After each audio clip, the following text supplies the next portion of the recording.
جب آپ سورۃ لقمان کی سبب اور تنزیل دیکھتے ہیں تو اس سے پہلے کہ آپ سورت پر ڈائریکٹ جائیں، مستدرک حاکم کی ایک صحیح حدیث، اور بعض محدثین نے اس کو حسن کے درجے میں رکھا ہے.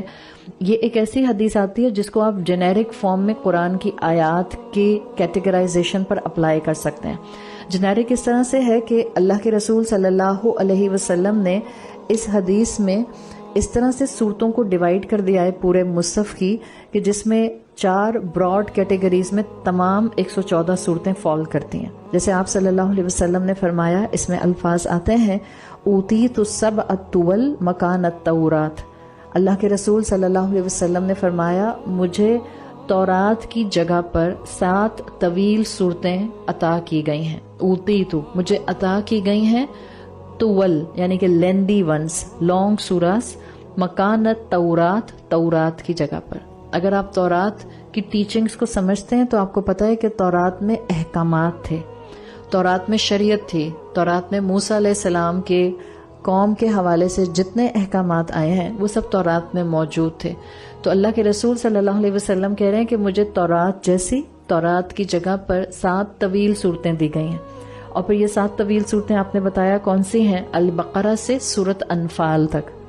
جب تورات کی تھیم، تورات کا کریکٹرسٹک احکامات اور شریعت ہے، تو آپ جانتے ہیں کہ قرآن کی یہ بھی جو صورتیں ہیں، سورۃ البقرہ سے لے کر سورۃ انفال تک، سورہ فاتحہ کو نہیں اس حدیث میں کاؤنٹ کیا گیا، اس لیے کہ سورہ فاتحہ کو اوپننگ سورہ کہا جاتا ہے. اس کو اللہ کے رسول صلی اللہ علیہ وسلم نے اس کیٹیگری سے باہر رکھا ہے.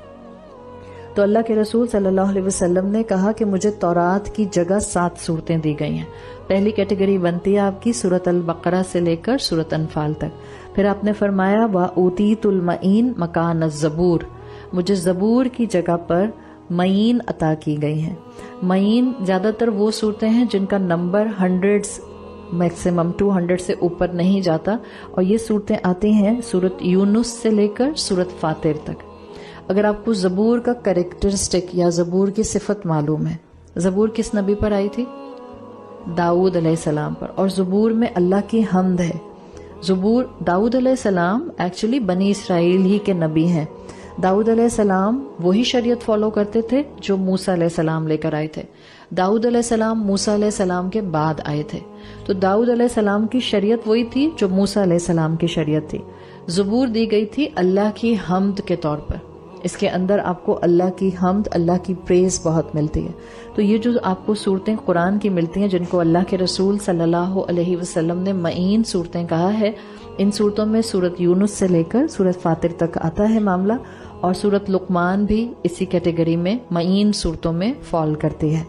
پھر آپ صلی اللہ علیہ وسلم نے فرمایا وَأُوتِيتُ الْمَثَانِي مَكَانَ الْإِنْجِيلِ، مجھے مثانی یعنی کہ بار بار دہرائی جانے والی صورتیں عطا کی گئیں انجیل کی جگہ پر. انجیل کی جگہ پر جو صورتیں آپ کو ملیں گی یہ سورۃ یاسین سے لے کر سورۃ الحجرات تک چلتے ہیں.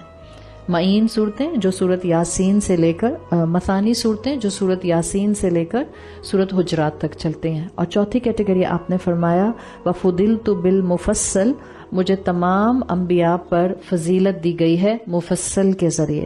یعنی اب جو سورۃ الحجرات کے بعد سے لے کر اینڈ آف دا قرآن تک صورتیں ہیں، سورۃ الناس تک، ان تمام صورتوں کو اللہ کے رسول صلی اللہ علیہ وسلم نے کہا کہ مجھے ان صورتوں کے تھرو اللہ نے تمام انبیاء پر فضیلت دی ہے، اور ان صورتوں کو مفصل کہا ہے اللہ کے رسول صلی اللہ علیہ وسلم نے.